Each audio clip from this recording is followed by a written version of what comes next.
Welcome back to the channel. Today we have a product review. I think it's going to help a lot of you guys out. So we are a 4-car household. These are my 2 cars here.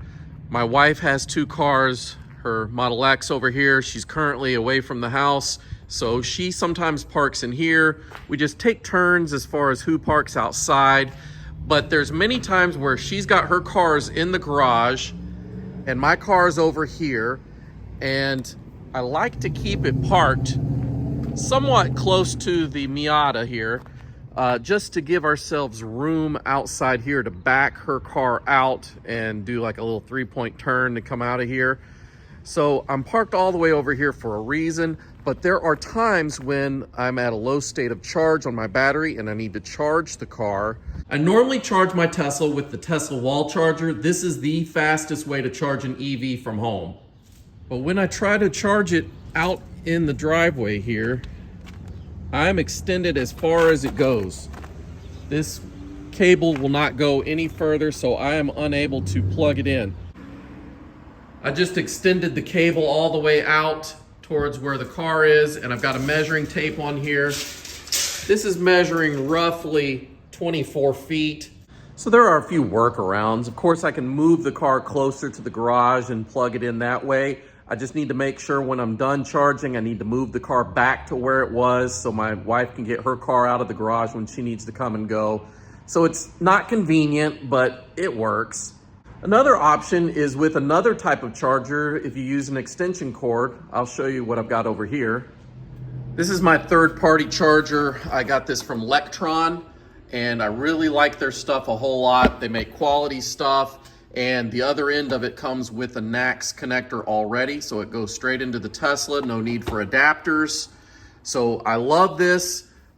This is what plugs into the wall, but if I need to run an extension cord, that's why I got the FlexZilla Pro. The Pro just means it's a thicker gauge, which matches what I've got here. What you don't want to do is just run out and get any extension cord at the hardware store. It needs to be a certain thickness, certain gauge. You don't want to get anything thinner than what you got here. It will cause, or it could cause a fire if it heats up too much inside there. So get the right gauge if you're going to go that route. But is that the best way? No, because this is level 1 charging. It's going to be super slow. It'll take you all day and all night to charge your car up using this thing. Whereas the wall charger here, I can top this off in about 4 hours. So that's the best way to go, but I can't reach with my cable. So what do I do now? So the absolute best way to extend your charging cable is going to be with a Tesla charger extension cord. So a big thank you to today's sponsor, Lectron. Like I said before, I really like their stuff. They make quality equipment, and this is no different. This is the first time unboxing. I've never opened this before, but this is what you get. It comes in a zipped carry case for storage.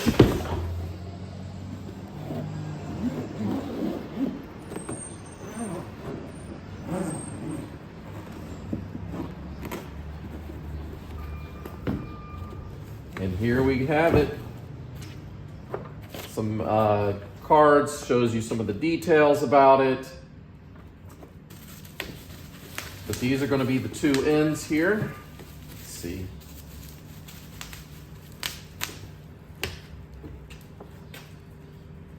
Go ahead and bring out the old Benchmade.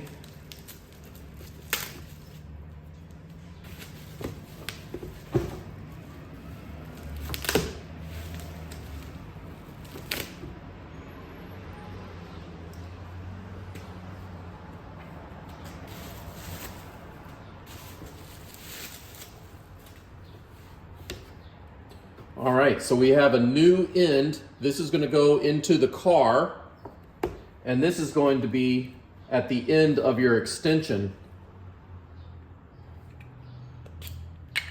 Okay, so you push this button, and that's going to be where you connect the end of your Tesla cable. I do like that it comes with a cover, and it is attached by a metal wire here. So you can just, it's like a dust cap, right? You're just keeping that end clean so you don't get a lot of junk and debris in there. It's got a lever release here to disconnect it. So this is a 20-foot cable. It's going to attach to the end of my wall charger. You could attach it to your mobile charger as well, and that'll save you from having to get another type of cheap extension cord that could cause a fire.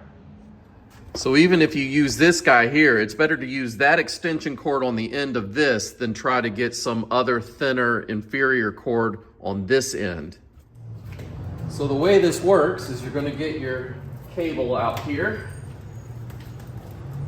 and you just look at the gauge here. It does match what comes with the wall charger. So you'll take your regular Tesla connector, let's take off the little dust cap here, and now we just connect these two together like this. And it does, like I said, lock into place, so that's not going to disconnect on its own. You have to push the button to remove this. And now I've got an extra 20 feet. So this by itself was nearly 24 feet. This adds an extra 20 feet, so 44 feet. If you need to go from somewhere further away down your driveway to charge, this will do it. Also, if you live in an apartment complex and you have one of these somewhere further away on a wall, maybe you can use it to charge further outside the facility now.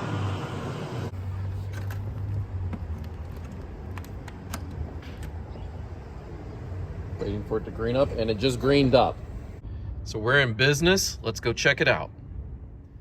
All right, we are charging now, and if you take a look at this, 11 kilowatts, 48 amps, 232 volts, just as if I'm charging in my garage without the extension cord at all. This is phenomenal.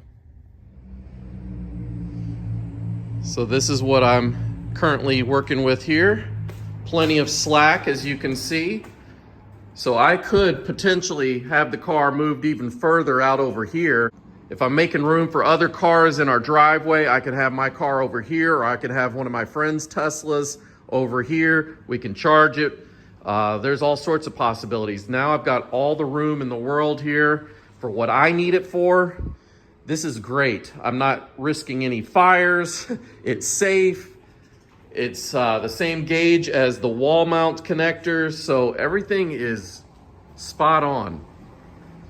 So I'm kind of at the edge of my driveway here, and as you can see, I've got plenty of room here, a lot of slack where I could move it out even further, like out into the alley over here, or maybe around the corner.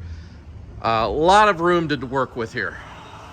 And when you're finished, you just need to disconnect it by pushing the button, and now you can coil up your original cable and coil this one up to put in its carry case.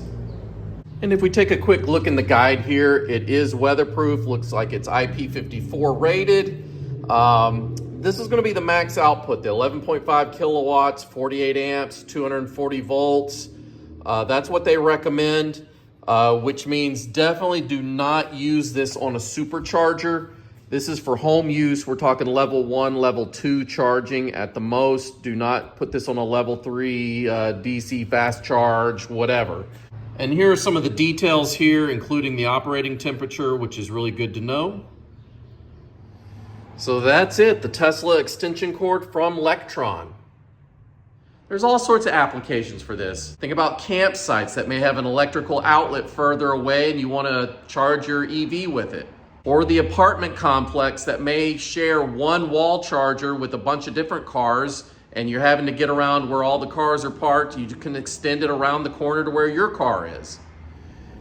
And if you recently bought a Tesla, maybe a new one or used one, and it did not come with a mobile charger, the Tesla mobile chargers are great, but they're not always available in stock.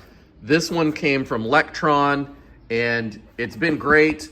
I've got it just connected to the 110 outlet here. They do have other kinds. You can pop this out and put in a NEMA 1450 if you want a faster charge with this.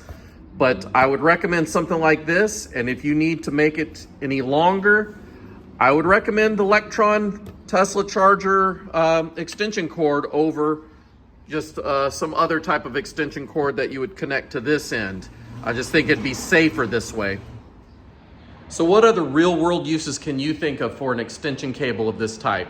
Let me know what you guys think. Comment below. I'll reply back, and I'll see you guys in the near future. Take care. Bye-bye.